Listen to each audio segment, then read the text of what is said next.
In his final State of the Union speech, President Obama tried to reignite the hope that first ushered him into office. You remember, hope and change? But what many Americans are really hoping for is a change or a chance to turn the country around. The president again praised his nuclear deal with Iran, but he didn't talk about the persecution of Christians in the Middle East. Jennifer Wishon brings us that story from Capitol Hill. President Barack Obama entered the House chamber for his last State of the Union address, much grayer than his first, but still talking about hope and change that led to his historic election. The United States of America is the most powerful nation on earth, period. Period. It's not even close. He reminded us that we still live in the greatest country in the world.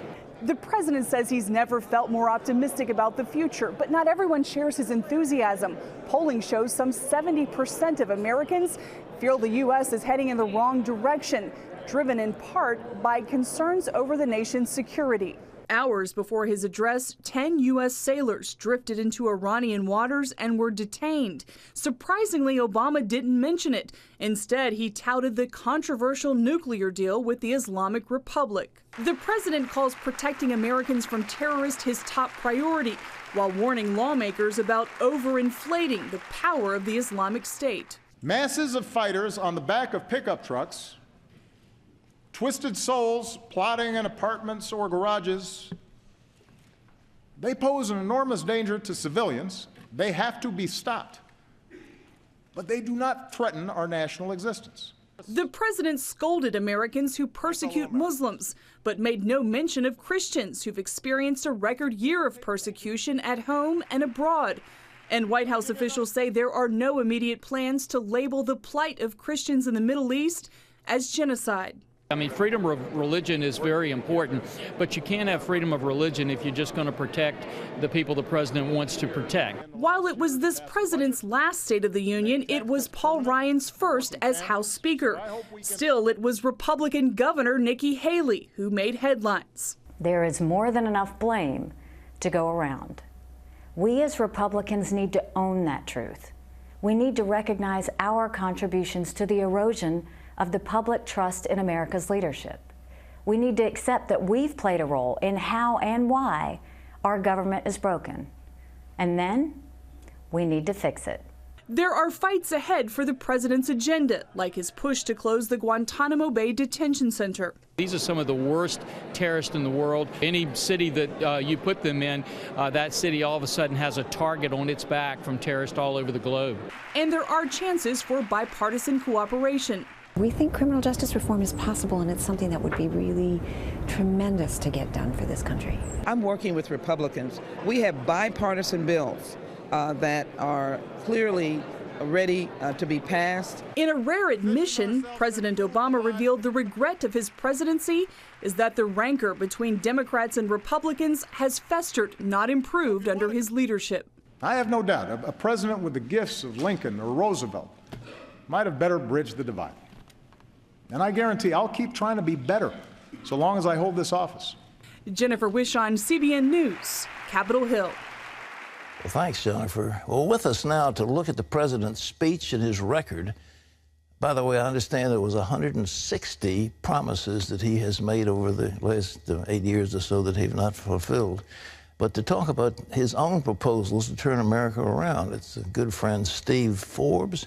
He has a book called Reviving America, and I think it'll be another blockbuster. Steve, it's good to have you back on the 700 Club. Thanks for being here. Good to be with you, Pat. Thank you. Well, what's your take on the president's State of the Union, the whole idea of how he has brought Americans together, but yet he's sad that they're not closer than he wanted them to be? What do you think about that? Well, I think the speech was really a trip to fantasy land. His description of the U.S. economy is not what most Americans experience in their paychecks. And his statements about how we're regarded abroad, about ISIS, I think just strike people as a man who is not in touch with reality. It's getting uglier out there, not better.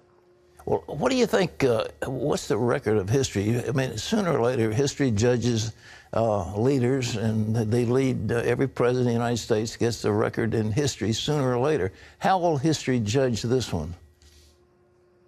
I think they're going to judge it as a massive disappointment, both domestically and in terms of foreign policy. America is weaker overseas, despite what the president said about our military being strong, which it is. He has run it down, reduced the size of the Navy, reduced the size of the Army, not made the investments we need in new weapons technology. And we see the Middle East going through convulsions, which are now hitting our own shores and those of Europe, a massive refugee crisis. And on the domestic economy, this is the worst recovery from a sharp economic downturn in American history. We're 6 years, 7 years into a supposed recovery, and most Americans have seen their real paychecks shrink, not grow. Steve, his signature accomplishment is what's called the Affordable Care Act. We know it as Obamacare. How would you change that? What would you do? Would you repeal Obamacare? And what would you put in its place? Well, Obamacare, and we propose this in the book Reviving America, has to be repealed and replaced with a system, a gradual replacement with a system that is patient-oriented, where the patients are in charge. Today, it's all third-party payer. It's employers, it's government, it's insurance companies, and the patient takes last place. One little sign of where the patient really ranks in the healthcare system today is that even the crummiest motel in the world would never put you in a room with another person with a screen in between, as hospitals routinely do, nor would they give you a robe that looks like it was discarded from the Salvation Army.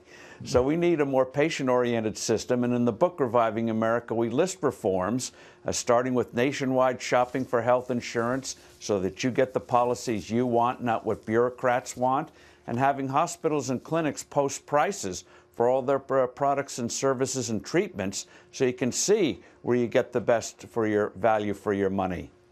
You've talked a long time, and I totally agree with you on the idea of a flat tax.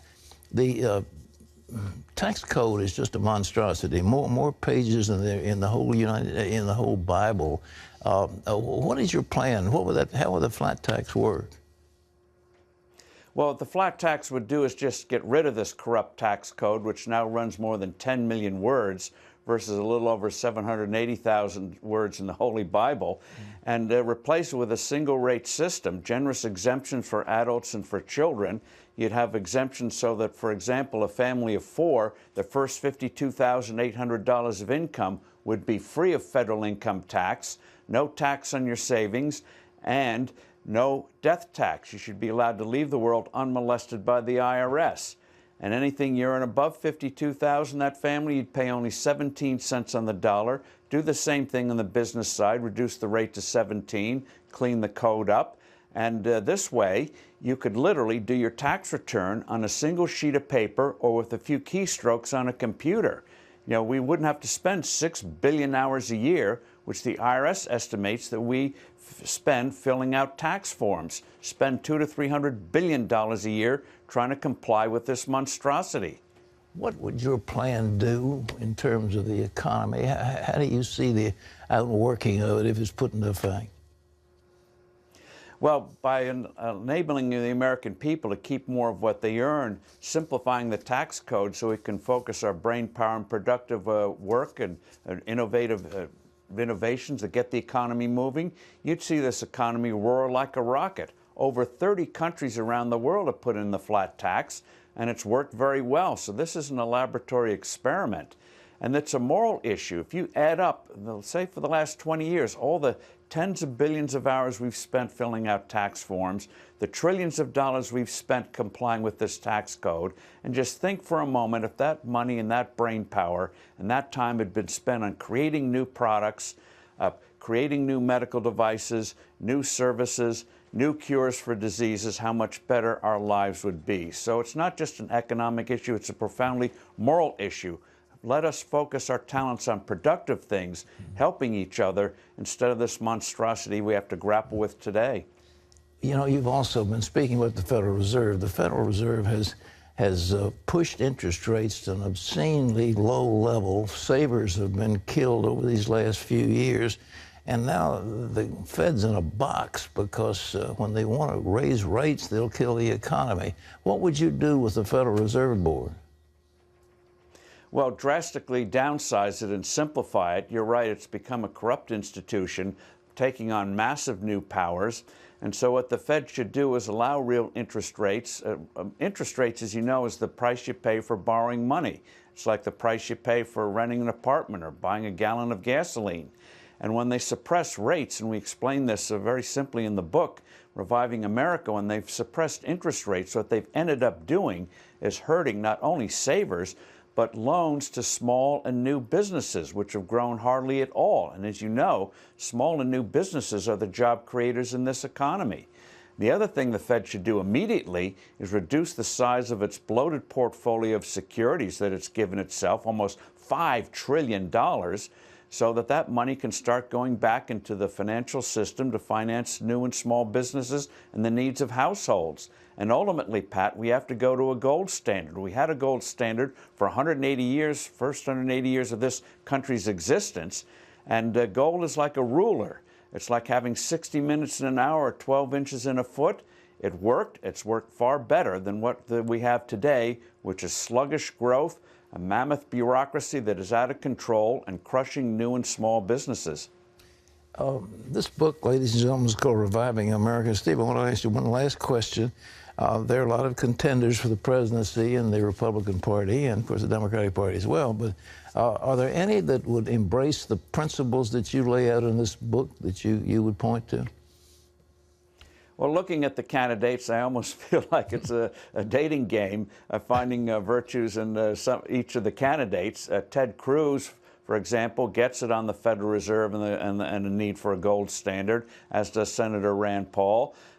Ben Carson's got a very interesting flat tax proposal, as does Cruz, Rand Paul, and some of the others.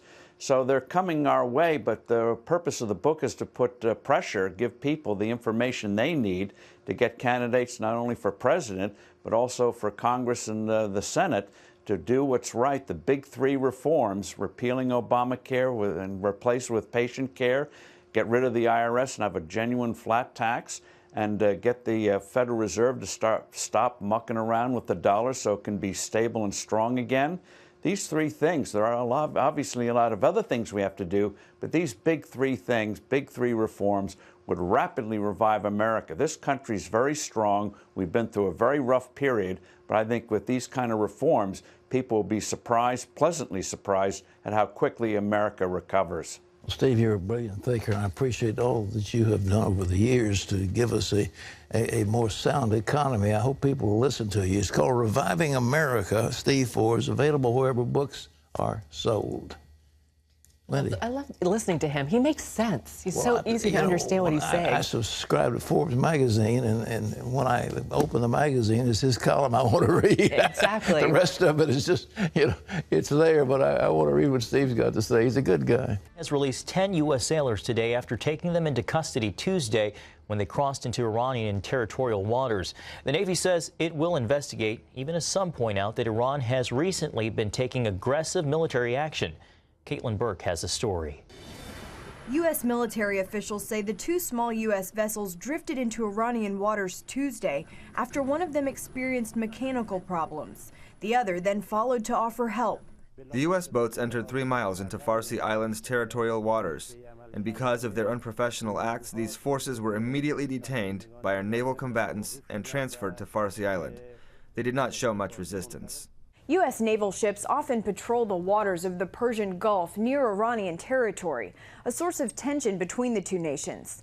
Last month, an Iranian military vessel fired a series of unguided rockets near but not at the USS Harry Truman aircraft carrier. After the two U.S. vessels were seized Tuesday, Iranian officials claim the Truman made provocative maritime and aerial moves for 40 minutes. It proves America's lack of commitment to maintain security and peace in our region, despite what they claim. The Iranian Revolutionary Guard says the U.S. soldiers were released after an investigation revealed that they were in fact in Iranian waters because of mechanical problems and not espionage. Caitlin Burke, CBN News. Thanks, Caitlin. Israel has welcomed a new German-built submarine that could be used to strike back with nuclear missiles if a nuclear attack is ever launched on the Jewish state. At a ceremony in Haifa, Israeli Prime Minister Benjamin Netanyahu said Israel's goal is superiority on all military fronts.